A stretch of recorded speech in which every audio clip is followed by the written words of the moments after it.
A female between 44 and 54 It's the best. It's the best kind. ideas on how to experience a long weekend in New York City on a budget. I have housing covered, looking for ideas on food and activities. Ooh, that's nice. Housing covered, that's a big one. I would say top 3 tips. Number 1, go to the bathroom everywhere you can. I don't mean like go on a pee tour of New York City.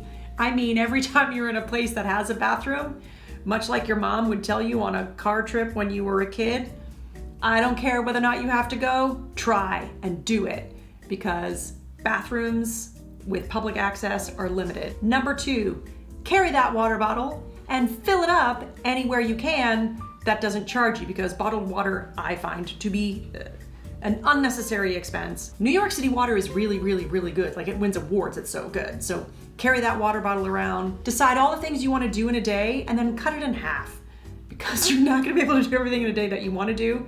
Things take a lot longer to get around. You're gonna be there for a long weekend. Unfortunately, they don't sell subway passes that are good for like a day, but subway is the way to go. No Ubers, no taxis, do the subway or hoof it, walk around. Go to TKTS, download that app if you want to get discount tickets for Broadway shows, shop on the app, or you can also walk up to the box office like 90 minutes before the matinee, just pay cash, you'll get tickets that they reserve for same day rush seating. That's a good way to save money. I'm not gonna say like bring your own food everywhere, but purse snacks.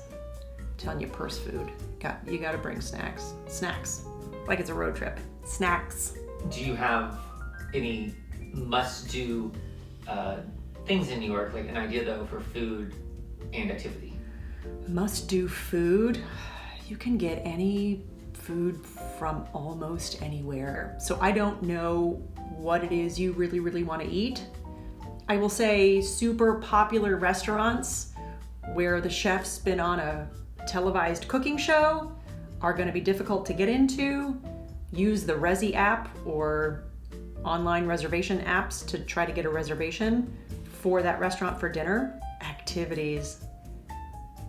You can take the Staten Island Ferry from the southern end of Manhattan to Staten Island and back for free with your subway card. And you can see all the things that you would normally see on like the little boop boop boop boat tour that takes you to the Statue of Liberty and Ellis Island and whatnot. You can't go on those islands, but you can see them and it doesn't cost you any money. I like that. That's a good one. Oh, and there's an app. You can download a Central Park walking tour app, a self-guided Central Park walking tour app. In fact, I would recommend self-guided walking tour apps. There's tons of them in New York. You're gonna do a lot of walking. God, you're gonna do so much walking. Bring comfortable shoes, no heels. No heels. You're gonna do a lot of walking. So if you went to New York City next week, where would you go? Oh man, this is good. Okay, I worked at a restaurant. Very well known with good food. It's called Hillstone. I would go there and I would get my very favorite sandwich that I used to order all the time when I worked there. And that's a good mark of a good restaurant. If the servers that used to work there still want to go back there and eat the food, you know the food is good. I would go to Hillstone at Park and 26th and I would sit at the bar if it was busy and I would order a crispy chicken sandwich and I would substitute the regular slaw for the spicy kale slaw. And if they had the braised red cabbage with goat cheese, I'd get that for a side. If not, the mashed potatoes.